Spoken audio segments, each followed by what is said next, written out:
maestros, ¿cómo están? Here I am to talk about Unit 5 of Spanish 1, Week 3. Now, some of you, because of Ski Week, are going to be putting this together with the week that you're working on, so I wanted to get it out to you early.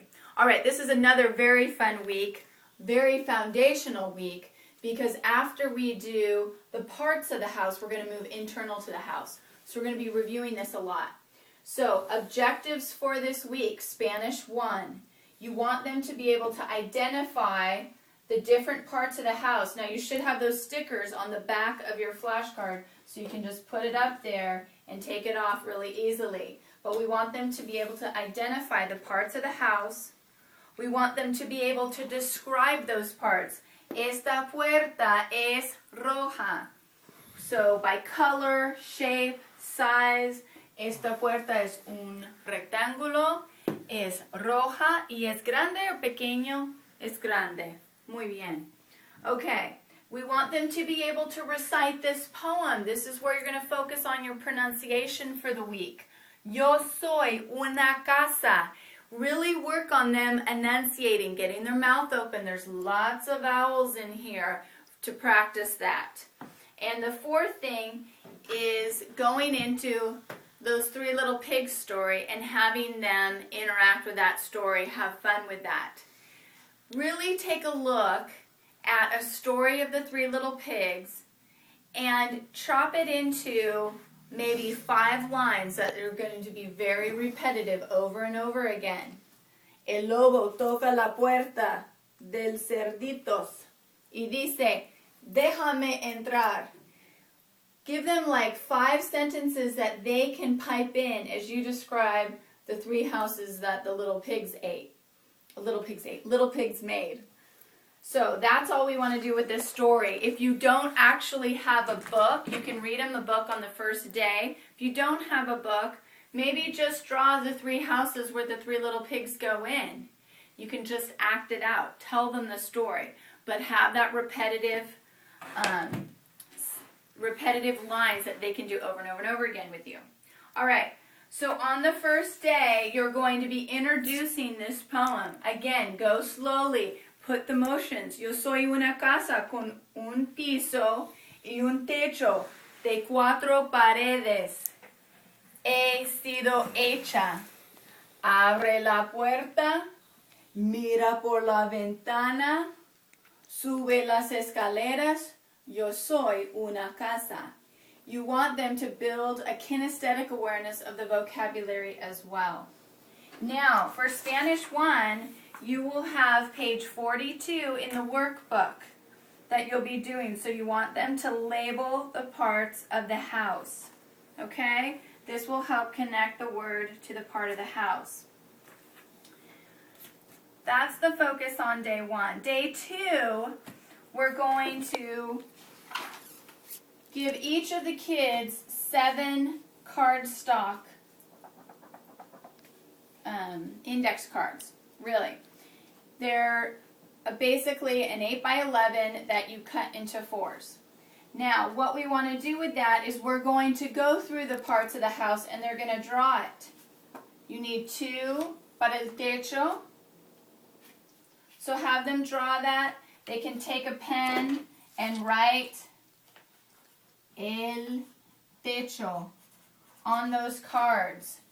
I want you to have samples, and then as you ask them to do it, one part of the house at a time, you are showing them what this looks like and modeling for them. All right? You need 3 different cards for the paredes que tiene ventanas. Okay? You'll be taping these together like this. The other part is the front of the house where you will need la puerta, the door. Now, the really important thing for those of you that are spatially challenged like I am is that you want the orientation of the card to go the same way.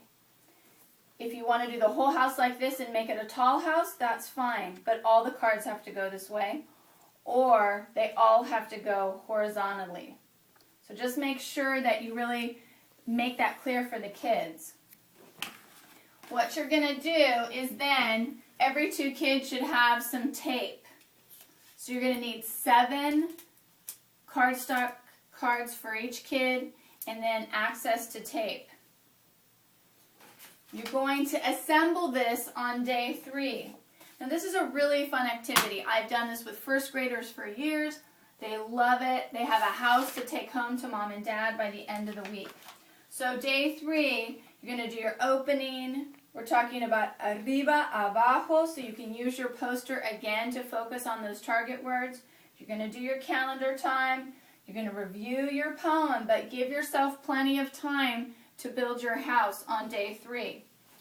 On day 3, you want to put your piso down first, okay? And you can make a little rug on it, whatever, but you want to label it el piso. Then you're going to attach your 3 walls together. You really need to try this out at home before you get into the classroom so you really know what you're doing and you can describe it well. Remember, we're staying in Spanish. So see, this is the kind of stuff that happens if you're on the fly. What you want to do is make sure that you've got all the drawing on the outside, okay? And you can tape these 3 sides of the house together. Then they fold around. Then you put the front of your house on, and then you can tape the floor on, and then el techo va así from those 2 sides. Okay? All right. So I really wanted to describe this because it can be kind of confusing. But this really makes a great project for them to take home on Friday, really connect and be reviewing these parts of the house, describing them, so mobilizing color, shape, and number, can count how many ventanas, cuántos pisos está en tu casa, and memorizing this poem over the course of the week with the movements to work on pronunciation. Have a great week. Have a super fun time with this. And remember, don't skip this week because it's foundational to where we're going in the following units. Hasta luego.